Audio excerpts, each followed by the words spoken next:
Well, greetings all and welcome. We are coming at you from the Astro van. I'm all moved in. I've been in the Astro van here, living out of it for about the last week or so, maybe a few days more. In the last video, I showed finishing up most of the cabinet here.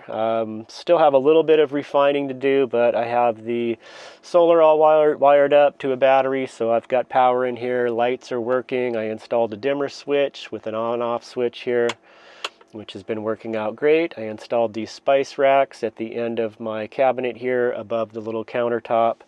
So it is working out good. I've got the fridge moved in here, my fridge freezer, heater installed on a little mount. So yeah, in this video I'll show you a little bit of around and what I've done since the last build video. But first I'm going to get started with a cup of tea. I have been using my electric kettle mostly for heating up water in the morning for a cup of tea, and then I have my little butane stove that I use to cook my meals on. So I have my little Bluetti power station down here that has an inverter on it. The lithium battery I have that's wired up for the lights, fridge freezer, and roof vent fan, and my USB ports here. That I don't have an inverter wired up to that, so I'm using the Bluetti exclusively for the inverter when I need AC power. So yeah, I'm gonna get a cup of tea here going. Then I'll get ready for the day here, get changed, and we'll be able to show you around. I do have a couple projects that I need to do. I do have everything installed, but I need to start securing everything. I do have the cabinet secured to the back wall, to the framing there. I do need to add a few more angle brackets to anchor it to the floor. Do the same to the bed, and yeah, a few other things. Secure some wires with some wire strapping. Okay, so water's on. That should just take a few minutes. This electric kettle here takes about 600 watts, so it doesn't draw too much from my power station. Usually to get a little bit of water going for a cup of tea takes about 1% of the power, so it can go quite a few days without having to recharge that. That is not set up with the solar panels. That charges exclusively while I drive. Because of the low use, we're going to see how it works out, but it should work out that, you know, I'll be driving before it's actually depleted. And then the lithium battery I have is working out great. We've had a few cloudy days and it still was able to keep it charged. So I think it's the perfect amount of solar and battery. We'll talk more about that. Yeah, and I guess I should give you a little look around here. Yeah, these are the spice racks that I made there. Got all my spices in there. Shelving's cabinets all filled up. I've got all my cookware and some food items. Clothes up top here. And then down below here, it's just a miscellaneous stuff just stuffed in there, still kind of getting organized. The drawer is working out really good, mostly my silverware and stuff in there for cooking. I've got my little wave heater on a TV swivel, which has been working out really great. That contracts and folds back up flat against the cabinet. I'll show that. And then I installed this lagoon table the other day. Just took a piece of 1/2-inch plywood, shellacked it, give it a nice finish, and it articulates really nicely to go over to the passenger seat there. I can kind of use it as a second countertop when I'm cooking for prepping vegetables while the stove is here. And then I can even swing it over to the bed if I need to do anything from the bed. And then it kind of stows away here. You can pop the tabletop off and stow it behind the driver's seat just over here. Oh, I installed a headboard too. I'll be putting another rack here. That's one of my projects today. Some hooks to hang my keys and hats and stuff like that. So coming together. Put a little bit of paneling on the slider door there. Water is ready.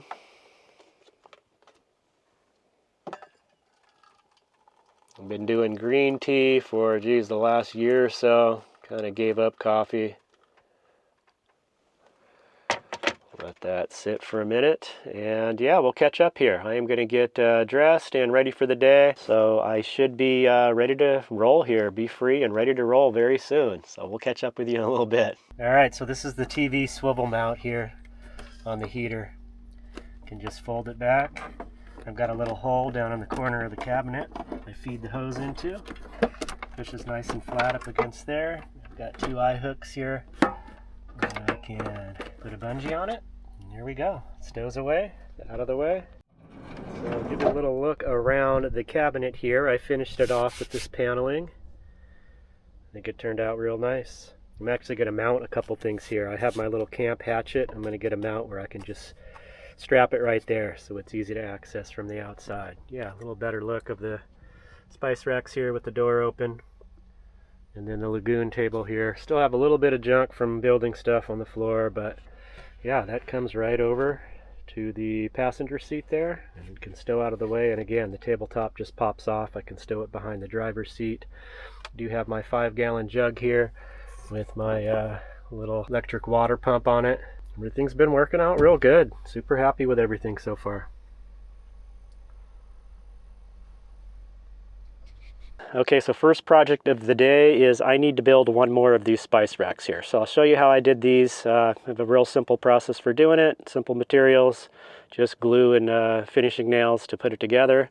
It's going to be going up, like I mentioned, above the head here on this headboard, probably up towards the top, centered, just a place to like put my phone and keys and wallet and stuff while I'm in the van and at night. So that's what I'm working on today. So we'll show you how I do those. So I'm just using these common boards here. This is about 3.5 inches by about 3/4 inch thick. I use this as the bottom of the shelf and then cut 2 short pieces to put on each side as the ends of it. Then I've got a little strip of this kind of hobby board it's sold as that I use for the little face in the front. So yeah, that's kind of how I put it together. So I'm just getting my measurements out. I want the total width of the shelf to be 12 inches. So with the end pieces on it, that'll take an 1.5 inches. So I got a 10.5 inch piece here marked out. Cut that with the circular saw, and then the 2 short end pieces to decide on how high I want it, how deep I want it. That'll be the length of the end pieces. And then I could work on assembling it, clamping it together with some glue, get some finishing nails in there, and then I'll let that all set up. Let it dry really good. Oh, and then I use a piece of paneling for the back face of it, so I'll show that as well. So I just clamp a square onto my board so I get a nice straight cut. Got it lined up to compensate for the width of the edge of the saw here. And I'll measure out how deep I want the shelf and measure out my end pieces. I'm going to go with 4 inches on each of the ends. Cut out 2 4-inch pieces, same way.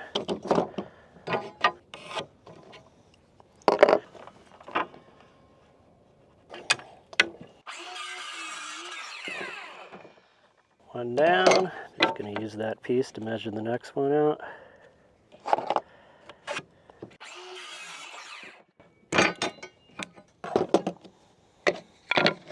And I'll just hit these with a sanding block, round out the edges.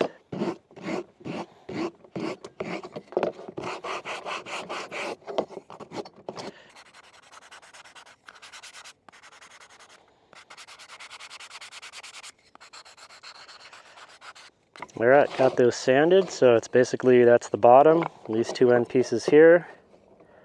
And then I'll cut out a piece of paneling once it's glued together to fill in the back.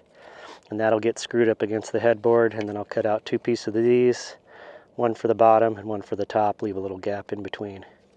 That'll be my shelf. Then I'll get it shellacked, let all that dry, so probably won't be able to mount it till tomorrow. I like the glue to dry really good before I mount it. All right, so that's glued and nailed. Just put a few nails in each end there. And I have a piece of this leftover 1/4 inch plywood paneling that I used for my walls in the van. It's a little warped, but it's thin enough it'll, I think, flex out when I nail it, clamp it. So yeah, this is just going to be the back of the shelf. So I marked a line there, I'll give it a nice straight cut on the top there, glue and nail that to the back of that, let it set up real good. So yeah, glue that onto the back there, that'll be the backing, and I'll do some screws through this into the plywood wall. That's how it'll be secured. Okay, got a decent amount of glue in there, clamp it from both sides and then along the back. Okay, so that is the little rack there. Those will be placed on the front like that. I'll get those glued and nailed in. Let that set up, and then I'll get some shellac on there. Probably do a little burn treatment on the front faces here.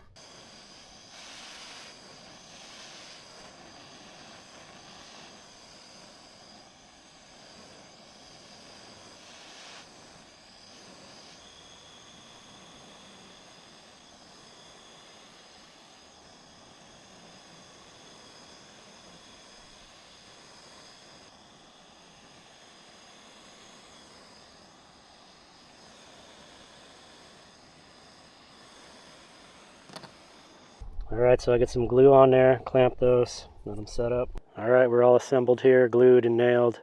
I'm gonna hit this with some shellac.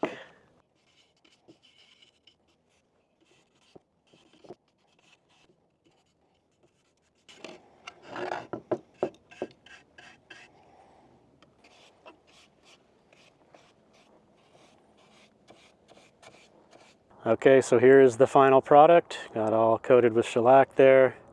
Ready to be mounted to the headboard above my bed. I will be putting some wood screws through here. I have a long screw bit that will reach in through there. So I'll just go right through in the center. And if I can get a couple, the top thing here is flush, so it'd be hard to get a screw through the top. Have to do it kind of an angle, but I think just 2 right in the middle there would be fine on each end. So that's done. I'm going to continue to let that dry. It actually is the next day today. So this is set up for a full 24 hours or close to it. And I was able to pick up my swivel seat base this morning. This thing is extremely heavy duty. This is the Ironclad Metal Works, made right here in the US of A. It is certified by the Department of Transportation. A lot of the cheap ones you find on Amazon are not. I wanted to get something that when it's facing forward is safe and compliant. I do not want to have a passenger have an issue because of me cheaping out. Let that center one is in. I can kind of level it out. Looks just about right there. Couple more screws in, then I'll cinch that one down. Not going to be a lot of weight in this, so just the 3 screws will be good. There, nice and secure. Yeah, that'll work. I like it. I like the contrast of the colors there. Yeah, I think that'll be a good spot to store my phone and keys and wallet and just stuff, pocket stuff when I'm sleeping. Perfect. Then I think I'm going to put a hook on the other side. I can hang my hats. So that project is done. I did get the swivel seat mount fully installed. I'm going to show that install in a separate exclusive video.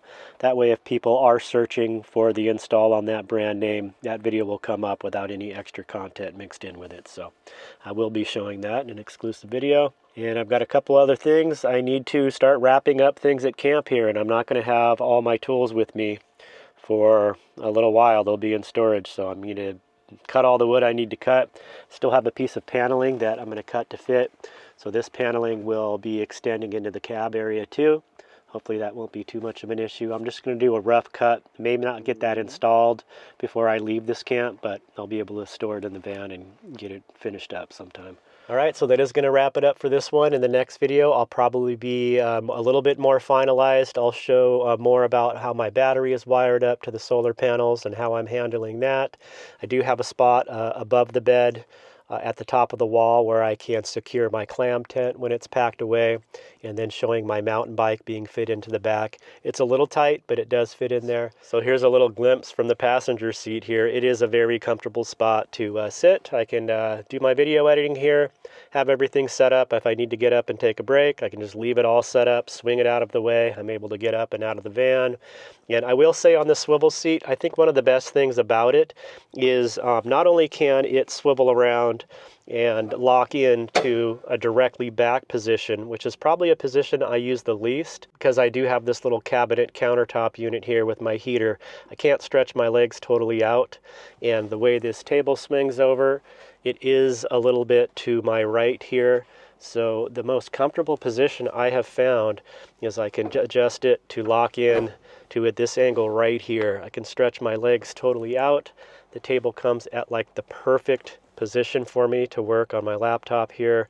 It's really nice. And at this angle here, it kind of sets into the corner pocket at the dashboard behind me here, so I can recline the seat back completely to its most reclined position. It's just, oh man, I'm just loving this so much. I did not think it was going to be this much of a game changer. So yeah, that, and I did install a couple hooks on the back side of the headboard here. One on this side for a coat and my hats, and then I have another one on the other side of the bed where I could hang my down coat there and something else on top of it. This is how I secured the headboard here to the top. I just went with a bolt, and this bracket was actually part of the original metal bulkhead system. I drilled into one of the rails here on this side and installed a rib nut so I could put a bolt through that, so that's secured there, and then the rest of it is screwed into the bed frame at the bottom. And it leaves me room behind the driver's seat to store things. I can pull this table off, store it there, store my camp table in there. I have a couple tool rolls with my automotive tools. And yeah, working out really good. So yeah, that'll be pretty much done. I'm going to be ready to roll. I do have a pending sale on the box van. I'll know that here in a few days if it's completely sold. I'm going in to meet a guy, and yeah, he's already left a deposit, so it looks like it's a for sure thing. So anyway, I just want to thank you guys all for checking in, and this has been a crazy winter. I would not recommend trying to build out a van on public land while owning a second vehicle at the same time. It's been a little bit stressful. If I had to do it all over again, I would have not got a storage unit in Pahrump, Nevada. It's a little far from where I've been doing all this build out and selling the box van. Probably should have got a storage unit right in Quartzsite or in Yuma, somewhere a little closer. But it's all working out, and the stress levels are starting to reduce. I think once the box van is completely sold, said and done, title signed over, I think a lot of stress will be off my shoulders, and I'll be free to roam again. I've been kind of tied down to this campsite here, so really looking forward to that. I really appreciate all the engagement and support with my videos throughout this transition for me. Again, it has been a little stressful, and you guys have been so awesome and encouraging. So looking forward to seeing y'all in the next video. We'll see you soon. Thanks again. Take care. Peace.